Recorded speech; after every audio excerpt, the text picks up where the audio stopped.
Katatapos ng eleksyon sa Pilipinas, sabi natin, I have done my job, I have done my part, so finished. Marahil kung nanalo ang inyong kandidato, kayo ay masaya. Ngunit kung hindi naman nanalo, marahil kayo ay hindi masaya. Tapos na nga ba ang ating responsibilidad o ang ating dapat gampanan? Have we done our duty if we have voted? So, what's next? Hopefully, yung mga mauupo, they'll do their best for the welfare ng kanilang mga nasasakupan. But I tell you tonight, hindi pa. Nagsisimula pa lamang ang labanan. The spiritual battle has just begun. And you and I are a part of it. And that's what we're going to discuss this evening. Amen. Praise God for another opportunity to share to each and every one of you from the living Word of God. Welcome to the communities of St. Paul. Post-election, this is the very first Bible study we have pagkatapos ng ating eleksyon. Of course, hindi pa napoproklama ang mga kandidatong ibinoto. Pero ito ang, I believe, this will be a revelation to many. Kung this is the first time that you will hear this will be a revelation to you. If you have heard this, perhaps sometime in the past, this will be a confirmation to you. But I would request once more, like last week, please finish this session. Please listen and sanctify this time, dedicate this time from beginning until the ending, because this is something which is really needed and much more important than the pre-election subject matter that we have discussed. Because as I mentioned, the battle has just begun. Amen. Amen. And also, after this session, I would encourage you, I hope you will be convinced that more and more people should be able to hear this. Dahil kinakailangan talaga itong maunawaan, marinig, maisagawa ng bawat Kristiyano for the reason that we're going to share this evening. I'll read to you, first of all, from the very start, Genesis chapter 1. Verse 26.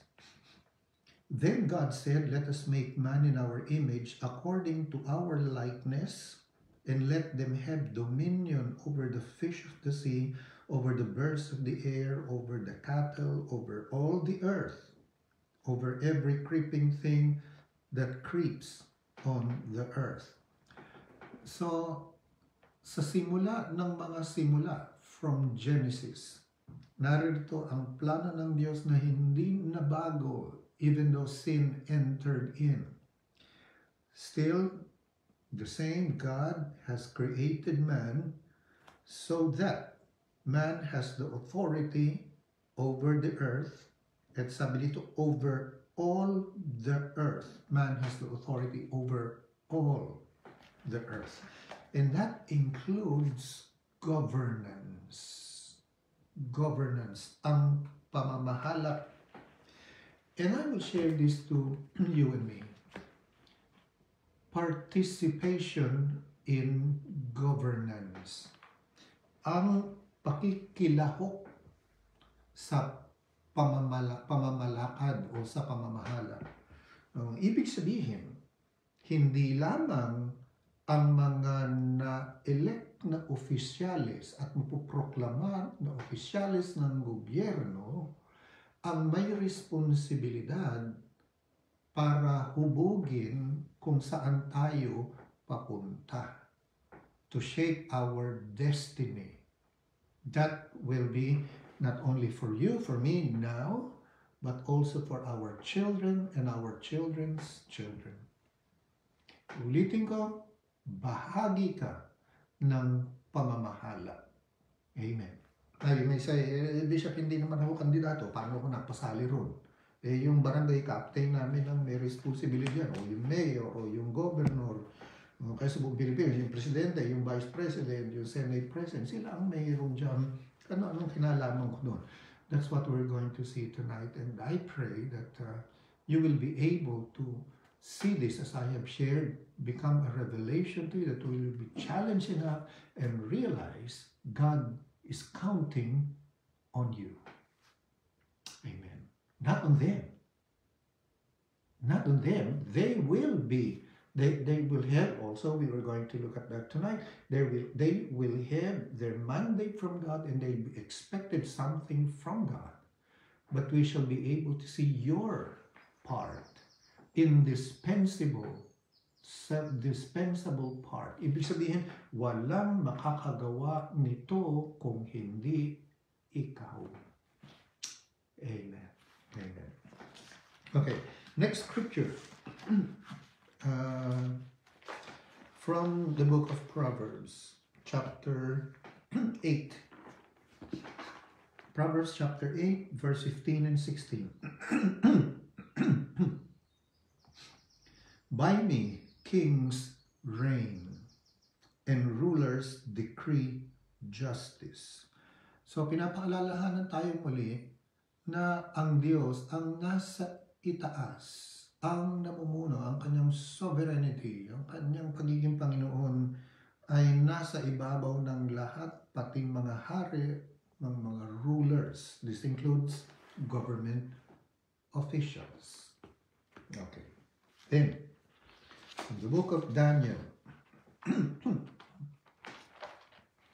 the book of Daniel and chapter 2, Daniel chapter 2 and verse 21. And he changes the times and the seasons. He removes kings and raises up kings. He gives wisdom to the wise and knowledge to those who have understanding. Ang Panginoon ang sumasakop sa lahat. Maging ang mga pinuno o mga government officials. Now, you may say, ibig sabihin, hindi ko naman alam kung yun ay makadiyos, kung nagdadasal yun, tumatawag yun, hindi ko naman alam. All the more, we'll see that this evening, all the more, your part is very necessary. Amen. Amen. Let's go now to the New Testament, Matthew chapter 5 and verse 13. Verse 13 and until verse 14.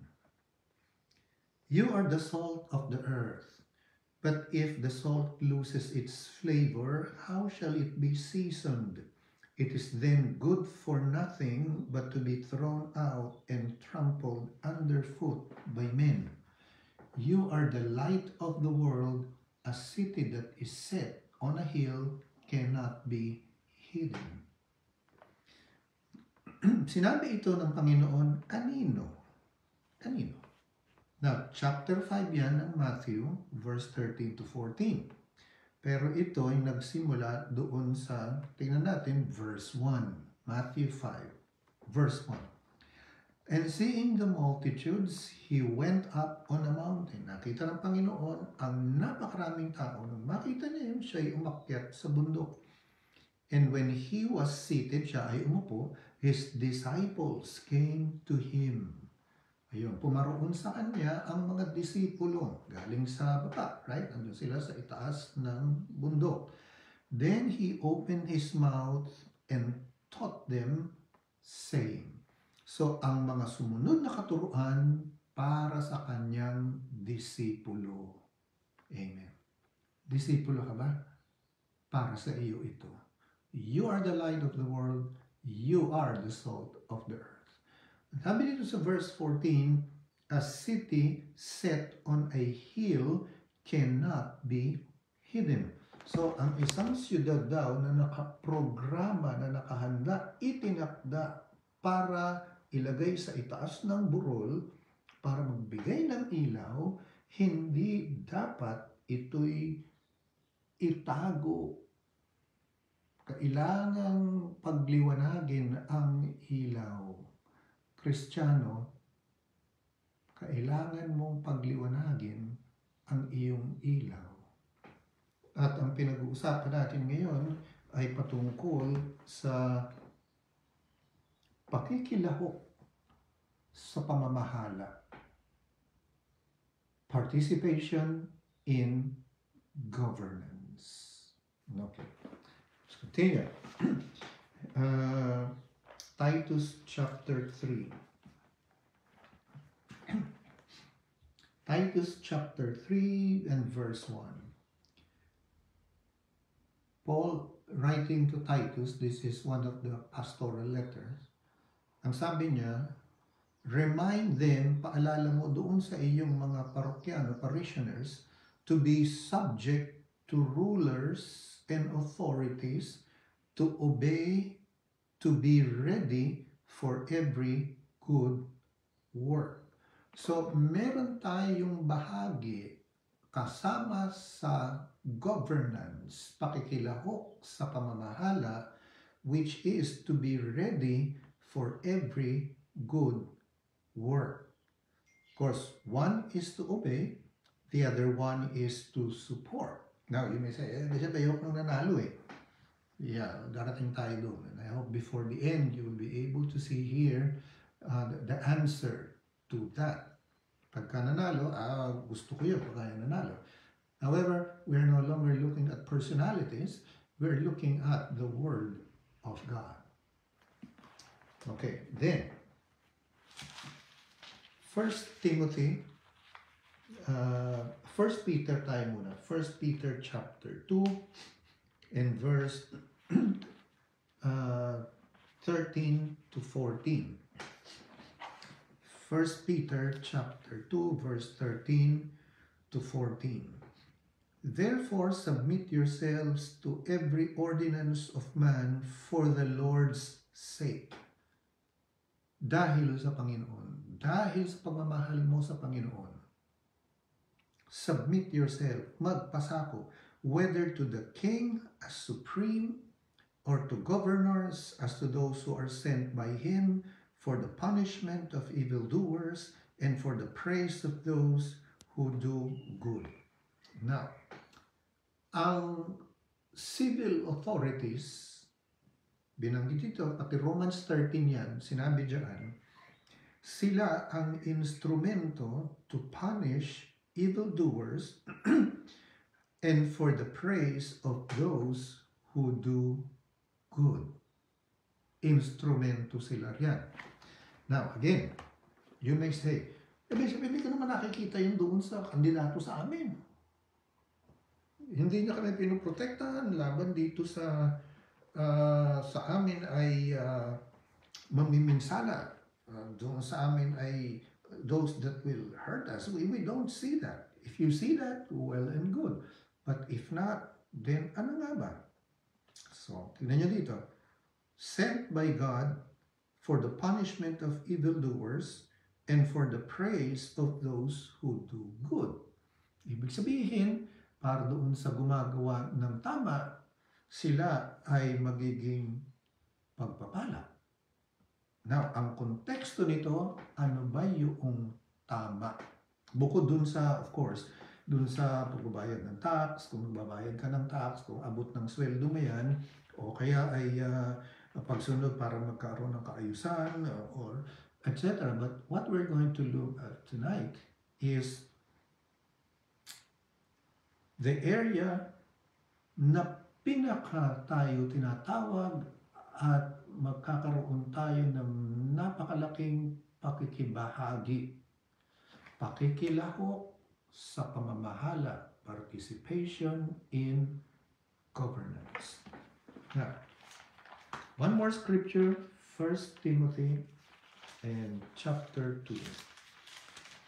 1 Timothy and chapter 2.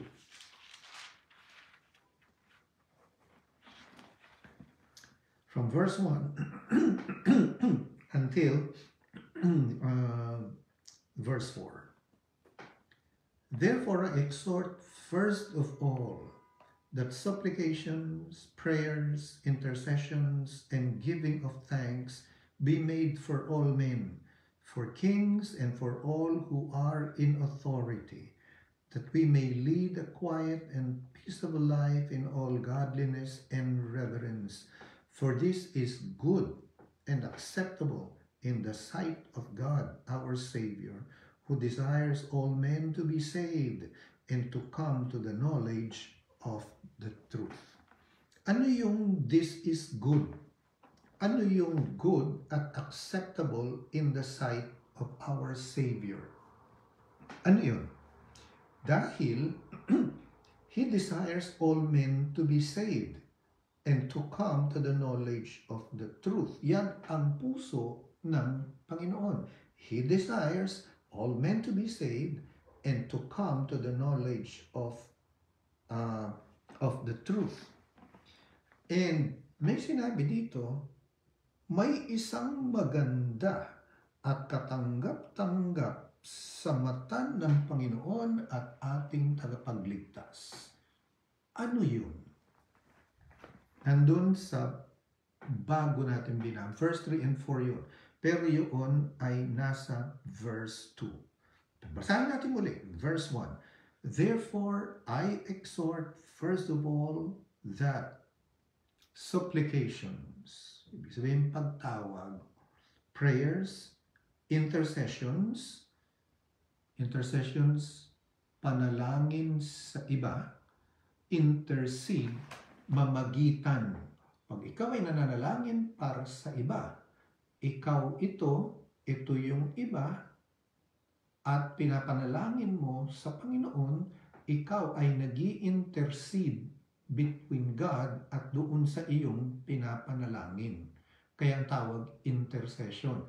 This is not a prayer for you, but this is a prayer for others. That's why it's called intercessions. Sabi dito, intercessions and giving of thanks be made for all men. And then, verse 2. Ano yung all men? Unang-una, for kings and all who are in authority.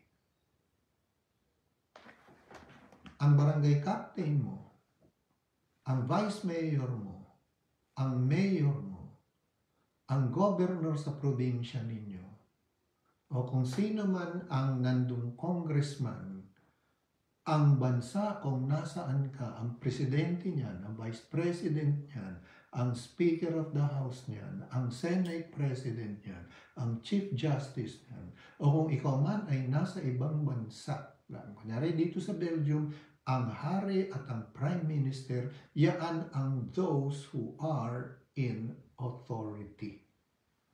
Amen. So, ang participation in governance is primarily prayers in behalf of them. Intercessions in behalf of them. Para saan? Tuloy natin dun sa verse 2. That we may lead a quiet and peaceable life in all godliness and reverence. Para magkaroon tayo ng mapayapang buhay. Peaceable life, quiet life in all godliness and reverence. Pagiging makadiyos. Kaya sabi dito, for this is good in the sight of God. Amen. Notice, hindi sinabi sa barangay captain, sa mayor, sa governor, sa congressman, sa presidente.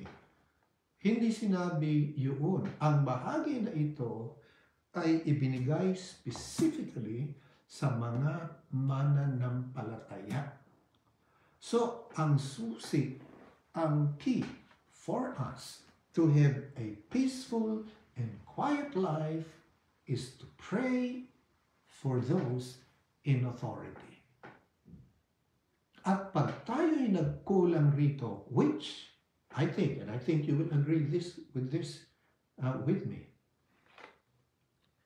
wala ang peace, a certain extent, wala ang quiet life, malamang hindi natin ginagampanan dahil hindi natin alam. Pero ngayon, alam mo na. Amen. Amen.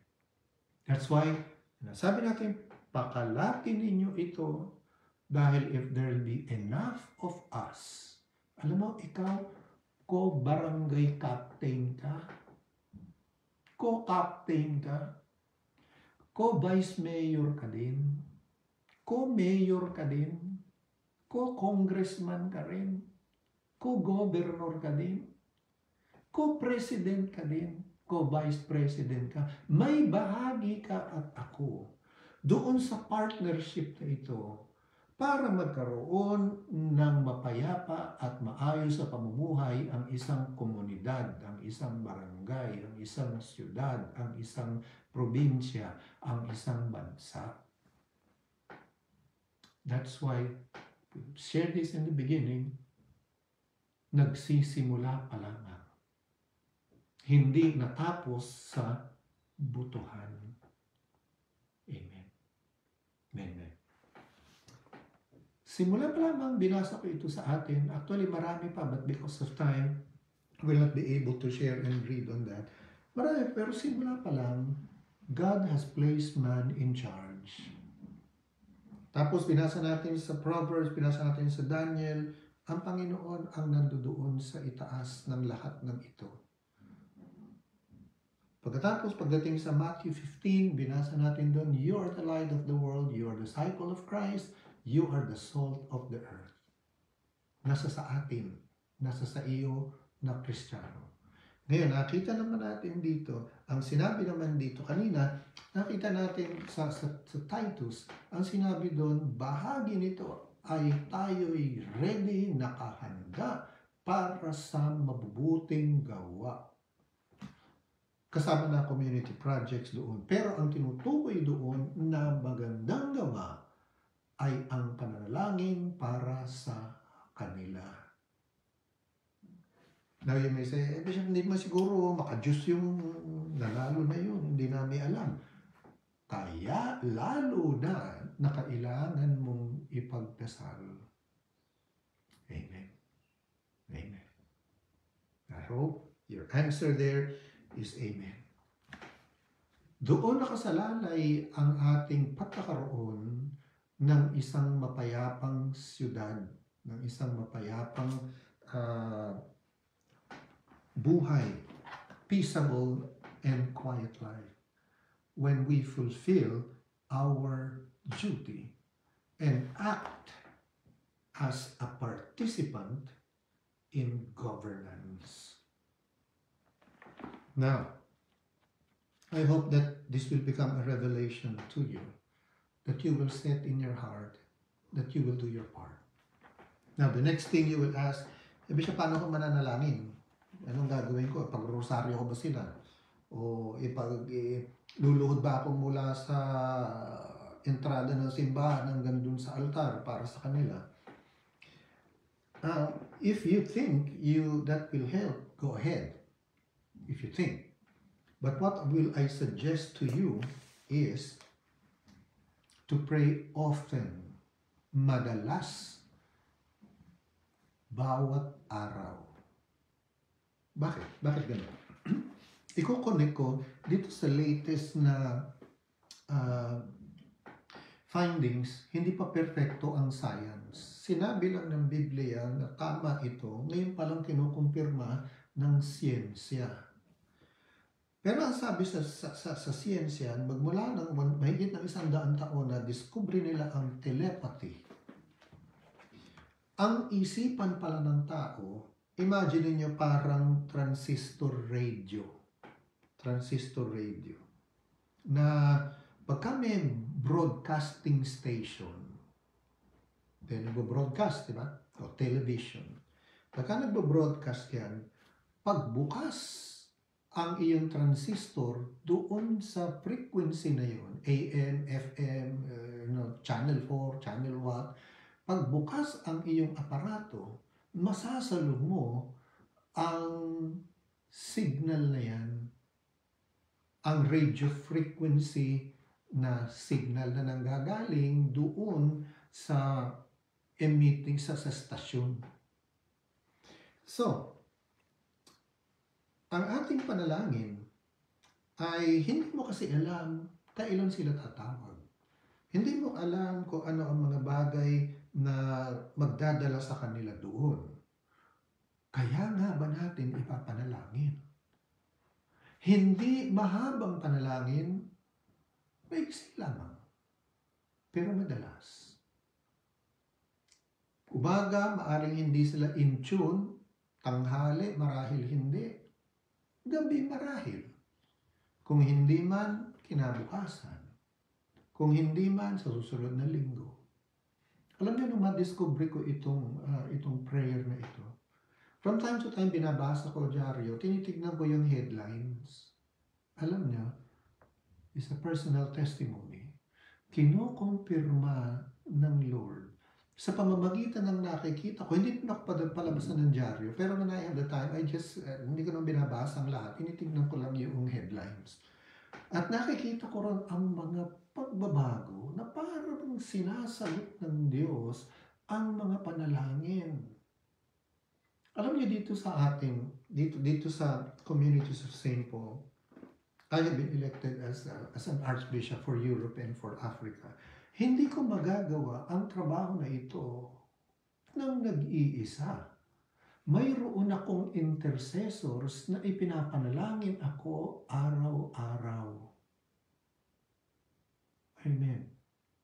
Ang sabi sa Biblia, Old Testament pa, ay ang mga nagsagawa ng sinasabi ng Diyos at ang mga nagbantay ng gamit ng mga sundalo na nagsagawa, pareho ng reward. Amen. Amen. So, ang reward ng Panginoon sa tumatrabaho, sa nagtatrabaho, kapareho doon sa Kanya ay nananalangin.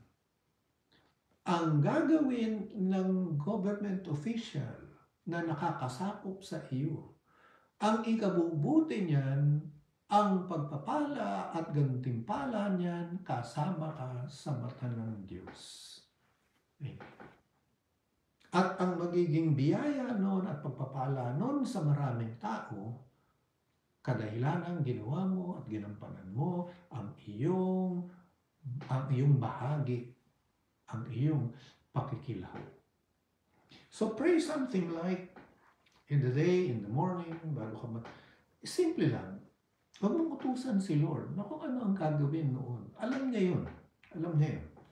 Sabihin mo lang, Lord, gamitin mo sana ang aking panalangin. Ipinapanalangin ko ang aming barangay captain, o ang aming mayor, o ang aming governor. Kung sino man yung nakakasakop sa iyo. At yung mga civil authorities.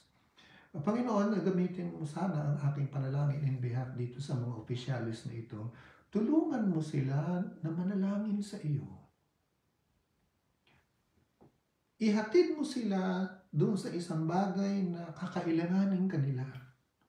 Tulungan mo silang marinig ang iyong tinig. Tulungan mo sila na isagawa ang iyong nais. As simple as that. Hindi nga 5 minutes yun. You can do that while you're walking bago ka dumating doon sa kabilang kanto. Kung ikaw ay naglalakad, tapos na yung prayer na yun. Pag upo mo pa lamang sa bus o sa tram o kung saan ka man uupo, yung short prayers na yun ay napaka-easy. Ngunit kung gagawin mo itong madalas, and there will be enough of us that are going to pray for that, tingnan ko lang kung walang mangyaring maganda doon sa iyong barangay, baryo, siyudad, probinsya, bansa. Amen. Tiyak yun, God will answer. That's also the reason why tawagin mo rin ang iyong mga kaibigan. Maski dalawa kayo, dalawa, tatlo, manalangin kayo, maiksi lamang na panalangin. Maybe by a video chat. O kung kayo magkapit-bahay, maghawa kayong kamay, panalangin nyo. Panginoon, pinapanalangin namin ito. Gamitin mo aming panalangin na marinig ka nila. Dahil ang Diyos ang nakakaalam kung anong dapat. Right? Ang Diyos ang nakakaalam kung ano ikakabuti ng isang barangay, ng isang siyudad, at ng isang bansa. At ang mga nahalal para ito'y hubugin o gawin ang direksyon o isang bagay na para sa kabubuti ng tao, ay ang Diyos ang magsasabi doon. Ngunit dito nababasa natin, hihintayin ngayon ng Diyos na ito'y dalhin natin sa Kanya sa pamamagitan ng panalangin. Amen. Again, hindi mahaba, madalas lamang. So that baka sakaling matsyempohan mo during that day o isang sirkumstansya na may mangyayari na iisipin niyang kailangan niya ang Diyos. Hindi niya na alam ang gagawin. Maraming pagkakataon, maraming pwedeng mangyari. Ngunit ang mahalaga dito, you and me are participants in governance. Co-mayor ka, co-vice mayor ka, co-barangay captain ka, kasama ka sa governance. At pag ito'y nabiyayaan, pinagpala ka dahil mas marami ang mapapagpala sa pamamagitan ng ginagawa ng opisyal na ito. Pero pag nagkulang ang bahagi na ito, ay baka magkulang din ang kanyang gagawin. So, apektado tayong lahat. Amen. Amen. I will stop here, and I pray that this has brought a revelation to you. May this bring a challenge to you. Your prayers are needed. Your prayers avail much. And it is on your prayers, on your participation, that God counts. Yan ang inaasahan ng Diyos. Hindi sila. Sila lang yung tagagawa. Pero ikaw ang tagadala sa kanila sa Panginoon, sa pamamagitan ng iyong panalangin. Huwag mong ismulin, maliitin ang iyong panalangin, ang halaga ng iyong bahagi diyan. Kaya nga ba, uulitin ko, hindi pa tapos sa eleksyon ang ating bahagi. Nagsisimula pa lamang. We want a better country. We want a better Philippines. We want a better city. We want a better province. Better be involved. Amen. Amen. Amen. I'll stop here and salamat at nakaabot kayo dito sa pagkakataon na ito hanggang dito sa ating pagtatapos na ito. Patuloy lamang na i-share niyo ito sa iba so that there will be more and more people that will be involved. God is counting on His people to bring His kingdom on earth as it is in heaven. The grace of our Lord Jesus Christ, the love of God, and the fellowship of the Holy Ghost be with us all now and forevermore. Amen and amen. Signing off now and until next live stream. Bye.